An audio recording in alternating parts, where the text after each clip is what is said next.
Sunugal24.net, l'information à sa juste valeur. C'est ici même, Sunugal24.net. Bonjour à toutes et à tous, bienvenue dans les brèves de votre site d'information Sunugal24.net. L'information à sa juste valeur. À la une de ce jeudi 26 septembre 2019, nécrologie, l'ancien président français Jacques Chirac est mort ce jeudi matin à l'âge de 86 ans. Le président Jacques Chirac s'est éteint ce matin au milieu des siens. Paisiblement, a déclaré à l'AFP Frédéric Salo-Barou, époux de Claude Chirac, la fille du défunt. L'ex-chef de l'État français était un des grands fauves de la droite française dont la longévité entre succès brillant et échec cuisant a démontré une exceptionnelle capacité de rebond.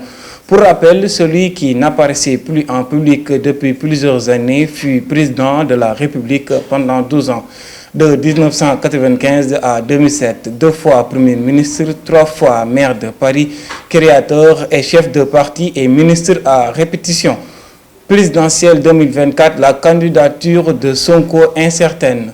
Allons-nous vers l'exclusion des fonctionnaires radiés de la fonction présidentielle? C'est la question que se pose à la une de sa livraison du jour, le quotidien Vox Populi. Le journal de répondre à son interrogation. La proposition vise expressément Ousmane Sonko. Si les médias agitent un tel sujet, c'est parce que le parti Synergie républicaine de Mohamed Diagne dit vouloir, je cite, éviter que le pouvoir ne tombe entre les mains d'agents de l'État véreux qui n'hésiteront pas à exposer dangereusement le pays. Membre de la coalition présidentielle Benno Bokk Yakaar, cette formation politique constate pour s'en inquiéter qu'il est paradoxal que l'on permette par le truchement de la politique à un fonctionnaire radié pour faute grave ou faute lourde de se présenter à une élection présidentielle et en cas de victoire d'être le patron de la fonction publique du pays.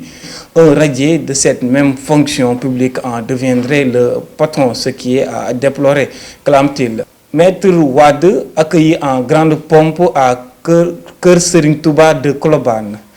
Comme on pouvait s'y attendre, l'accueil de Maître Wade a causé une grande effervescence à Kër Serigne Touba à Colobane, où le khalife général des Mourides a pris ses quartiers depuis dimanche.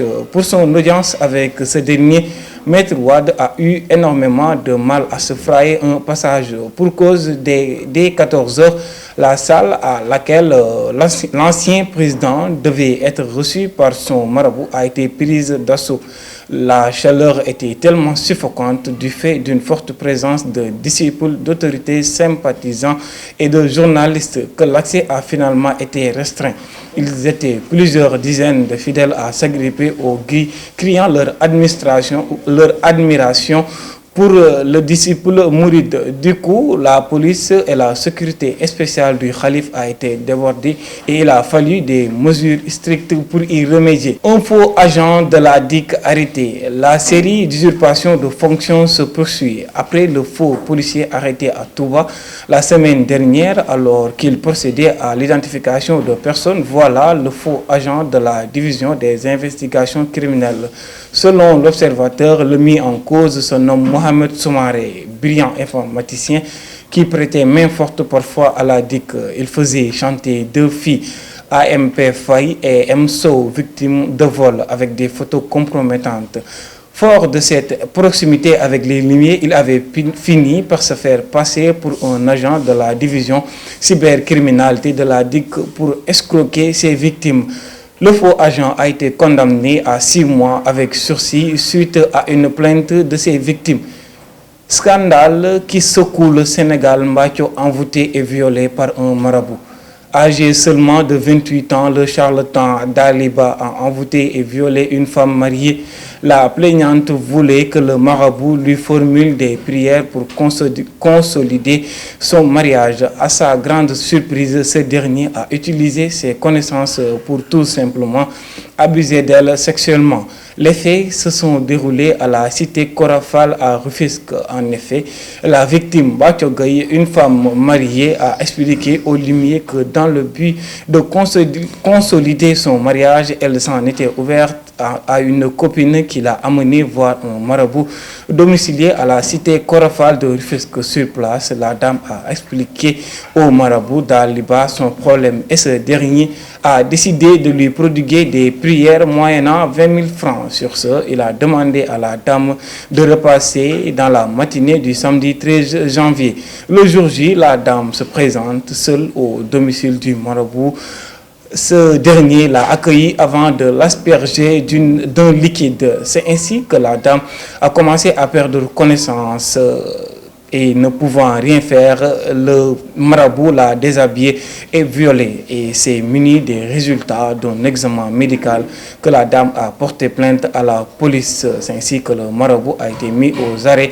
Interrogé sommairement, le mis en cause, né en 1989, a nié en bloc les faits. Il dit, je cite, « Elle raconte des histoires, je ne lui ai rien remis ni fait », a-t-il déclaré aux enquêteurs. En outre, les policiers ont été abordés aussi par une dame préférant garder l'anonymat. Elle soutient s'être présentée au domicile du marabout.